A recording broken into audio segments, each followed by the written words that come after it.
Okay, I'm actually excited to do this video. Maybe you've heard the stereotype, how way too many people like to comment on how many children Indigenous women tend to have, in their opinion. And worse, they start guessing about how many baby daddies are involved. I heard a quote recently that speaks to that stereotype. I keep hitting my microphone stand here. It speaks to that stereotype, and it does it in the most powerful mic drop way, and I just had to share it with you. So let's talk about it.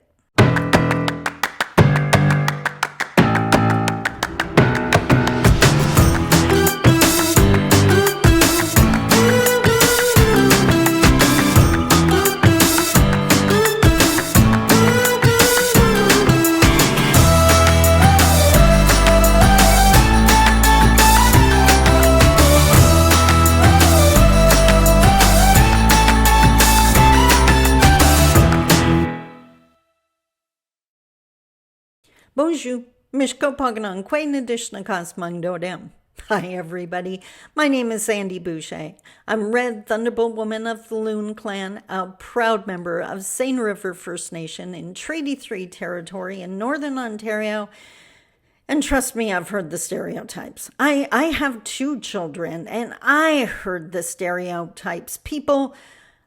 Now, keeping in mind in my younger days, I was darker skinned. Maybe I can find a picture to post here.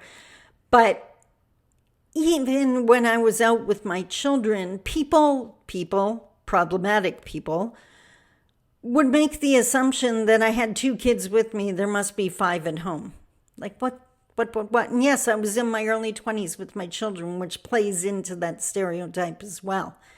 And I've heard it for all the years of my career. You know, why do they have so many children?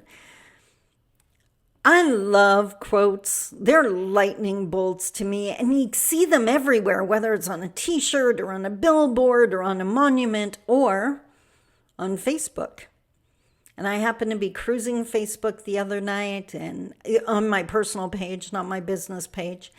And just seeing what my friends are up to, you know, enjoying their Thanksgiving pictures.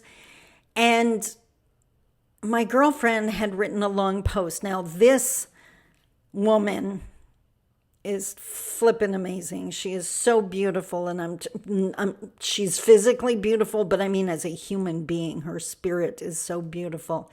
And she's in the midst of the most amazing healing self-awareness journey. I just love every time she posts. It is often not comfortable. Some of her posts are incredibly painful, but her authenticity is so incredibly beautiful.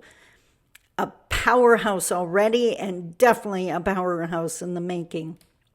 So I was reading one of her blog posts, and I can't even remember the point of her post because the quote just knocked me on my butt that efficiently. The quote was, "Creation is the opposite of genocide." Creation is the opposite of genocide.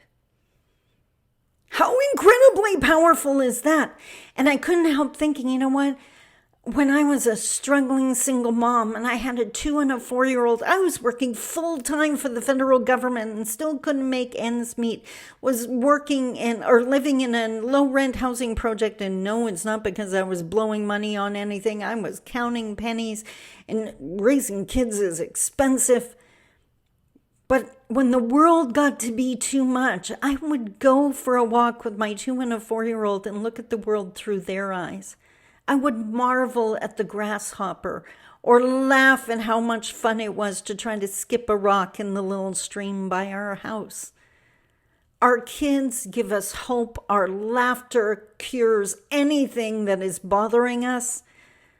They are literally the future, like I mentioned last week. If you want to see the future, look at the children. Creation is the opposite of genocide.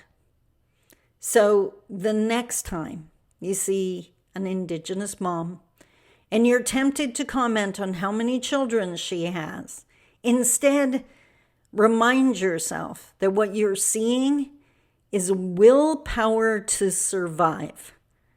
Don't crucify us for choosing to survive. Until tomorrow, I love you. Take care. Bye-bye.